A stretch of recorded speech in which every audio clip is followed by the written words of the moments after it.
Get ready for another video in Alex's garage.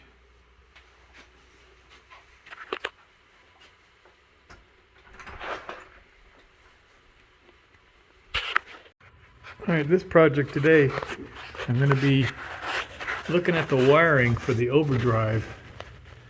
77 MGB has an electric overdrive, and you can see based on these wires that I don't think I can call that functional. But as I understand, it was working at one point, and so mechanically speaking, I think the overdrive is good. We're just going to go ahead and replace the wires. So what we got here is a overdrive replacement kit. This is the wiring harness for the overdrive. It comes with some, it looks like cloth bound wires, and I don't know that that's going to be the entire solution. Some of these wires are just cut and loose. They're not even connected to anything.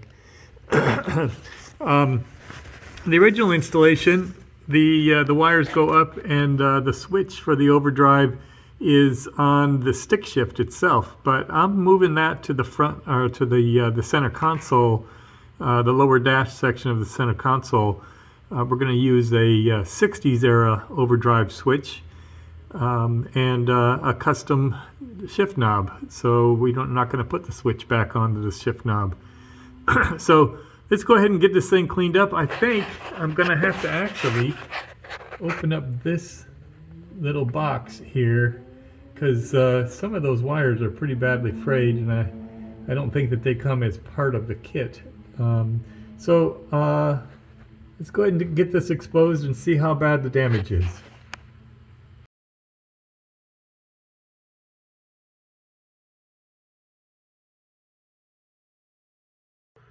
Alright, so got it all cleaned up.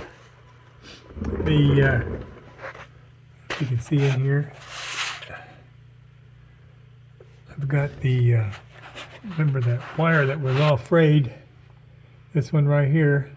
Cleaned it up real nice, and then I ran some heat shrink tubing on that all the way along it to get rid of the issue with the wire fraying. The wire itself was had good integrity. It wasn't frayed down to the quick. There's a cloth inner on the inside of that wire, which is kind of weird. But if you look up in there, you can see that I have crimped on a new connector. I connected that baby up into the switch up in there. That wire that comes across the top, when it was stock, it was installed under the remote control housing.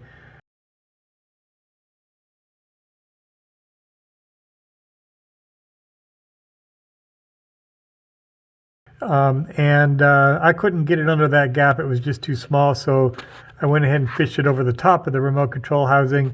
It's not like it's good. The wire fits just fine. It wasn't a problem with length, and there was no issue with rubbing or anything. So that's all handled.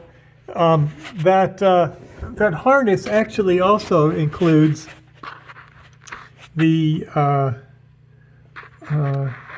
green wires that go to this switch right here. This switch is the reverse switch.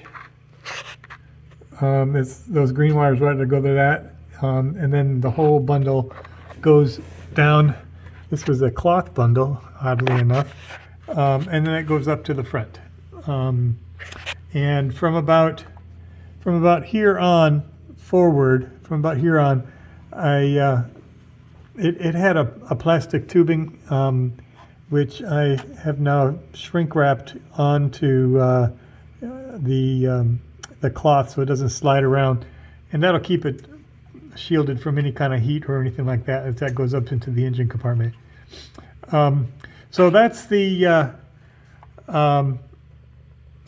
that is the overdrive harness installed onto a 77 MGB. Now there's some complexities to this that I'm sure you're all going to mention. The vacuum advanced control.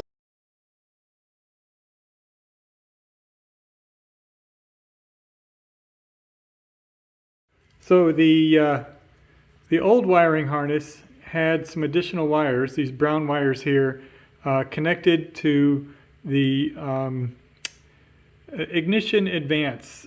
And really all it was is it's a vacuum solenoid that gets connected up here by the brake box. This little control here, it's actually kind of a rare component. You can't buy this anywhere. I'm not going to throw this out. But what this does is it will disengage the overdrive if you're like if you're coasting or downshifting, and it's just supposed to disengage it. This new harness doesn't have that attachment, but all you really need to do is it's just a switch, and it bypasses the brown wire. When you take that harness apart, you'll see all it really is a bunch of, get back to this old harness, it's just a bunch of brown wires that connect right here, and it allows that switch to short the brown wire to basically turn off the overdrive when it sees that it needs to do that. Now this car is it's a 77 with 74 parts and other different types of inconsistencies with the design of the system. And the harness that I purchased is for a different model as well.